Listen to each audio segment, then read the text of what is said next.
Liwat na nagkunduser ng medical mission na Bicol Party List sa Daraga Albay kasubagong aga. Dugang na 300 na Daragenyo ang naging binipasyaryo kan aktibidad. Sigun sa residenteng Sindalola Lilia Asinanay ay sa kan Barangay Busay, bentahin ng gad na liwat tipigdarakan partido ang nasabing serbisyo sa inang banwaan, huli tadakula na ining katipidan lalo na daa sa siring ninda na daiman nindakulang budget nga ni makapagkonsulta sa doktor. Magpa-check up ta nagasarakitan dede tapos diyan. Nagasaranit pati likod. Pasalamat kami, pigtuyo kami didi.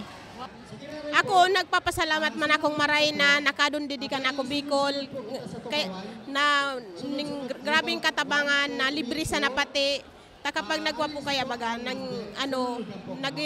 kapag may bayad pa kaya sobrang nagpapasalamat akong libre. Kabali sa mga pig-oproser sa serbisyo kan partido ang libreng check-up, bakuna kontra pneumonia, libreng bulong asin dental check-up. May pigpa na umay na 5 kilong bagas ang opisina ni Albay 2nd District Representative Joey Sarte Salceda. Presente man sa aktibidad, ang esposa ni Mayor Awin Baldo na pigpapasalamat ang padagos na asistensyang pigdadara sa inang banwaan kan Bicol Party List. Tabangan po sa adi ang mga Daragenyo sa Saindang Salod through sa mga serbisyo na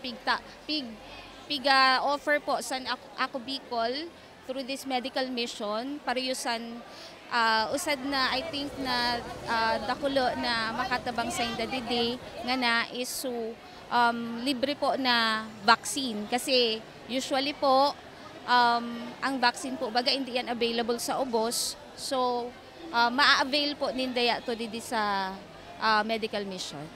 Sigun kay Melinda Ebio, ang program chairman kan Ako Bicol Party List, parte ang aktibidad sa Karahayan sa Ludmo simbag ko program kan partido na pinamamayuhan ni Congressman Elizalde asin Congressman Attorney Jill Bungalon. Unang-una, importante ang ating kalusugan. Ang kaisipan po ng ating mga butihing congressmen ay upang po ay ilapit sa kanila ang tulong medikal na kung saan napakarami po ang nangangailangan ng tulong dahil ang iba po ay hindi alam ang programa ng gobyerno natin na may ganito palang libreng gamutan, libreng laboratories at libre pa po ang vitamins nila.